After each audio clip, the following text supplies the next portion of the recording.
Raise your hand if you've ever been personally victimized by birth control.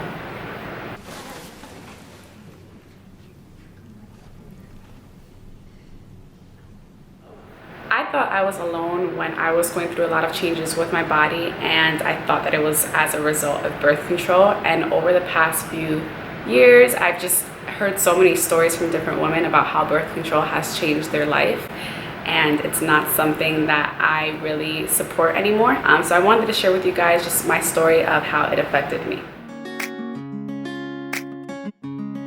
So let's take it back to after I found out that I was born with one kidney and two uterus.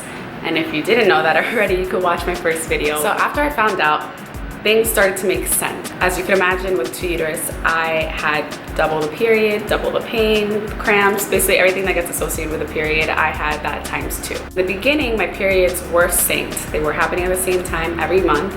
But as hormones started to change and my body started to change in high school, my uteri, whatever I call them, they were actually on different schedules. So one uterus would have one period and all the side effects on one week, and then on another week, the other one would be going through its own cycle. While I was in high school, I kind of roughed it out. I didn't get on birth control because I kind of had the mentality where I wasn't sexually active. So then I got to college.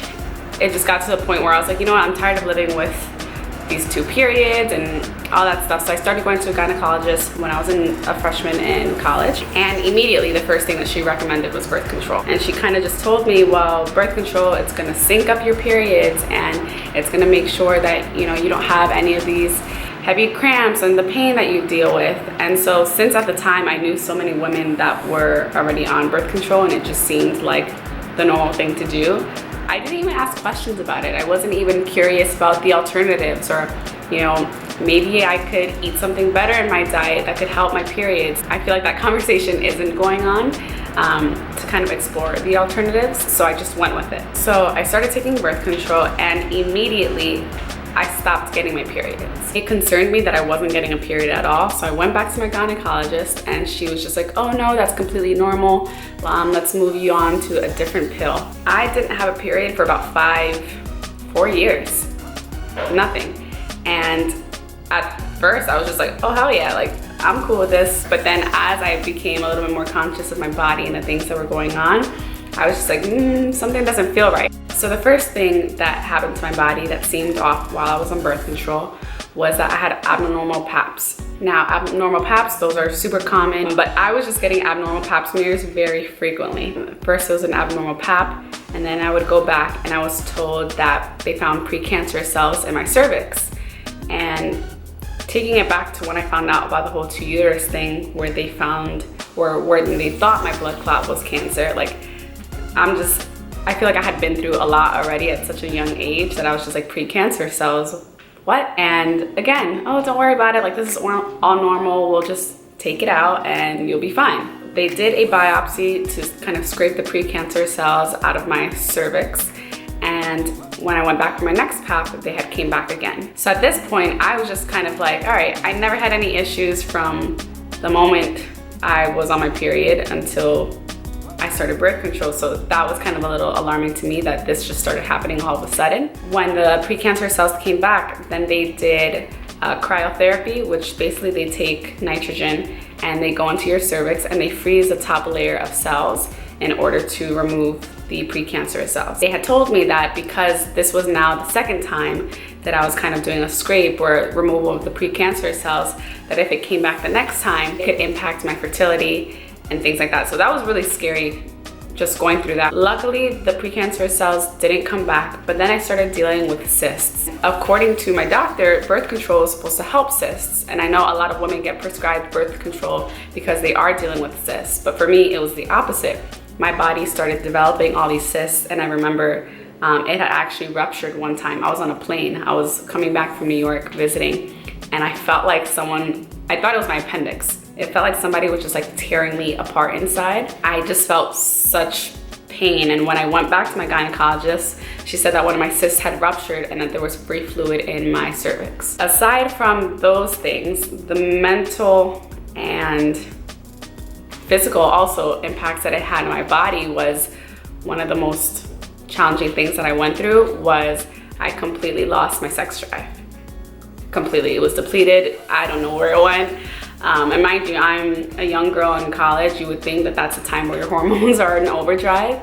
I don't want to say that I was depressed, but I was experiencing really bad mood swings. You know, I'll be in college happy and free, and then out of nowhere I'm crying and I don't want to eat and I don't want to be touched and I want to be left alone, but I don't want to be left alone, and I feel like nobody cares about me, and I was just experiencing so many different emotions and I didn't know how to handle them.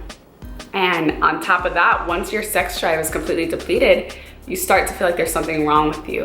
And that's when I realized, okay, maybe there's something going on that I'm not realizing. So then I went back to my gynecologist and I was like, look, I have no sex drive. These are all the things that are going on with me. She was just completely denying the fact that birth control had any effect on that. So then I started to do a little bit of research on my own. I was probably now a senior in college, and I came across this trailer for a documentary called Sweetening the Pill. I'm going to include a link to the trailer in my description box because I promise you, I think it's something that every woman needs to see. The documentary is about birth control and how society sweetens the pill, and they make it seem like the pill is this one cure-all, fix-all, and in reality it isn't.